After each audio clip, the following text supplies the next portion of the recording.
Hello!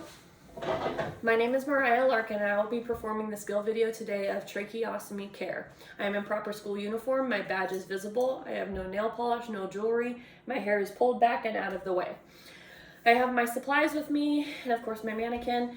I'll go ahead and get started. Knock, knock, knock, close the door behind me to ensure patient privacy and introduce myself.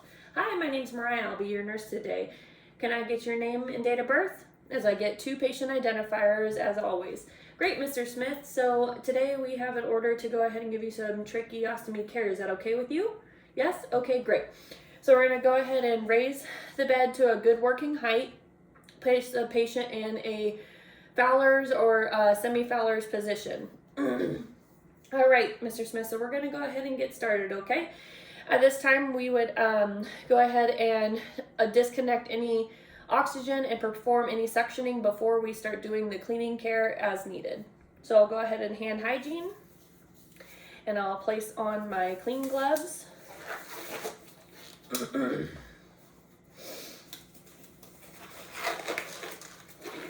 Okay, and I'm going to go ahead and open up my kit, and we're going to remove some of the items. This is going to be our sterile gloves. This is our sterile field, which we need to open up.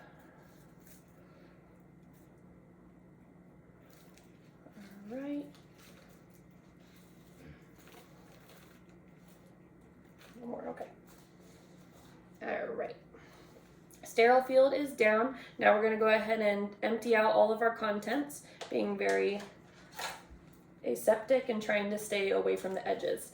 At this point, we would go ahead and fill up our basin with some hydrogen peroxide in the big one and clean, sterile saline in the other 2 bins. Okay, so Mr. Smith, we're going to go ahead and get started. I'm going to go ahead and open up the tracheostomy and unclip right here where the inner cannula is. And we're going to remove the inner cannula and we're going to place it into the soaking bin of the hydrogen peroxide.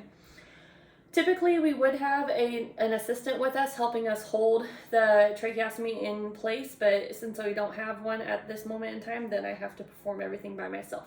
So next, I'm going to go ahead and remove the old gauze bandage from here. And since this is dirty, I am now going to remove my gloves with it and place it in the trash. All right, pretend that's a trash can over there. So then I would do hand hygiene. And now after I do my hand hygiene, I can go ahead and prepare my sterile gloves. Being very aseptic and sterile about this, we always touch the edges and the outside. So I have it upside down. I'm gonna go ahead and turn it. We're gonna grab the inside underneath the cuffs, just on the edges, and open it up. For instructional purposes, I'm going to move Mr. Smith a little bit. Okay, so we have our sterile gloves, and now we're going to go ahead and place them on. So this is my right hand, this is my non-dominant. So we're going to do our dominant first. We can pinch it, work it a little bit open. Pinching, go ahead and start by putting this one on. Thumb out. Of course, they don't make these gloves. One size fits all.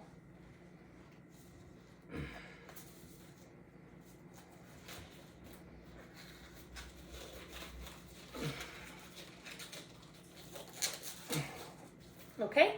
First glove's on. Second glove, we're going to get underneath the cuff, thumb side out. Go ahead and work our way in here.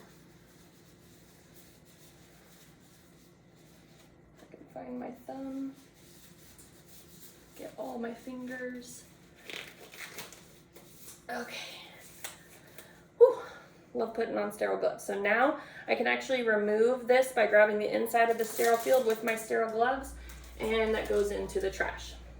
All right, keeping my hands up above in the sterile field, I can now perform the cleaning part on the tracheostomy. So what I'm going to do is I'm actually going to organize some of my material over here since this is a sterile field.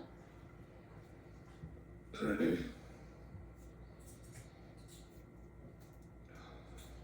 going to grab all my Q-tips. We're going to place them in one side of the sterile clean basin. So now at this point, I'm going to go ahead and grab the inner cannula. This is going to be my dirty hand. This will be my clean hand. And we're going to go ahead and start cleaning, scrubbing any secretions. Scrub, scrub, scrub. We want to get it really good since we're going to replace it back into the tracheostomy. Clean, clean, clean. This is now dirty, so I'm going to throw that away. Now I'm going to place the inner cannula in the sterile clean basin so that it's soaking in there. Right after that, I'm going to actually go ahead and replace the inner cannula back into the tracheostomy, and I want to keep the same curvature as when I removed it. So at this point, I'm going to go ahead and place it back in. Goes in, and we're going to lock it in place. And we're going to make sure we keep it nice and secure so it doesn't dislodge or fall off. At this point now, I can grab my Q-tips and start cleaning around the tracheostomy. So swipe, dirty, swipe under here, dirty, swipe on this side, dirty, swipe on the bottom, dirty, and one more good swipe. Perfect. Dirty. This is also a great time to go ahead and check the tracheostomy and the flange and everywhere around, checking that there's no irritation, infection, making sure that everything looks good. There's no skin irritation or breakdown. It's just a good time to check everything. Now, since I have cleaned the area, I need to grab some clean gauze to go ahead and dry the area. So dry, dry, dry, dry, dry, dry. This is now dirty, trash. And now we're gonna grab a nice new clean tracheostomy sterile bandage, the one that has the slit in it so it can go around. Again, we're gonna hold it in place to make sure nothing moves.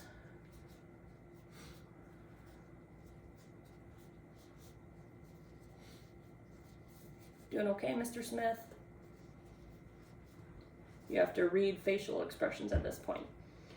Okay, so everything around there is good. And now at this point in time, we're going to go ahead and we will be replacing the string. So we're going to go ahead and remove the other string, the old string. Remember, we want to hold it in place. All right, so this is trash. I can switch. All right, this one's trash. Now we can grab our new string, which we will be using the one-time method since we only have the one string. Okay.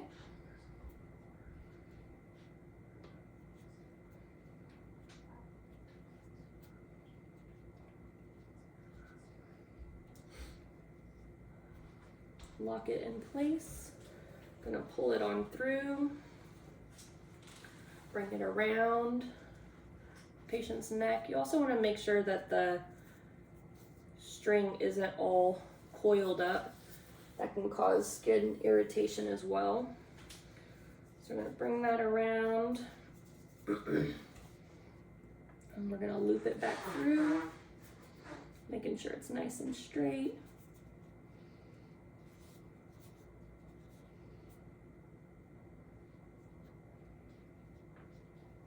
Okay. Great. Okay, so we don't want it, we want to be able to fit about 2 fingers behind underneath the string because we don't want it too tight where it's cutting off circulation or causing skin irritation. So the one-time method, I'm going to bring this one back around here, again making sure it's nice and straight around, and go ahead and tie our knots.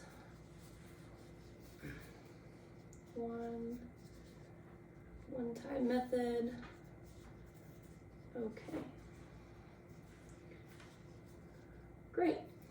All right, so we're checking that everything's in place. It looks good. Last, we're gonna use our square gauze and we're gonna place that underneath the knot. This will prevent any skin irritation where the knot is placed on the patient's skin. So we're gonna go ahead and put that in between the knot and their skin.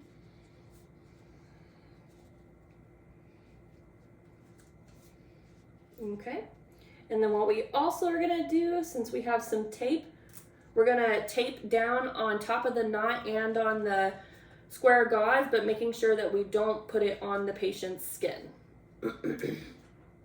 Okay, keep that in place. All right, awesome. So at this point, we would check, Mr. Smith, is everything good? Checking everything that everything looks great. We would go ahead and administer oxygen and do anything else that we need to. We can go ahead and gather all of our supplies. So this is all trash. This is trash. I'm gonna go ahead and lower the bed to the lowest setting and check with Mr. Smith. Is there anything I can get you, Mr. Smith, before I leave? No? Okay, great. So I can go ahead and remove my sterile gloves. And that goes in the trash. Give him this call light, ask him if I can get him anything. I would perform hand hygiene. And then I would close the door behind me and I'm gonna go document my results and my procedure that I just completed. Thank you.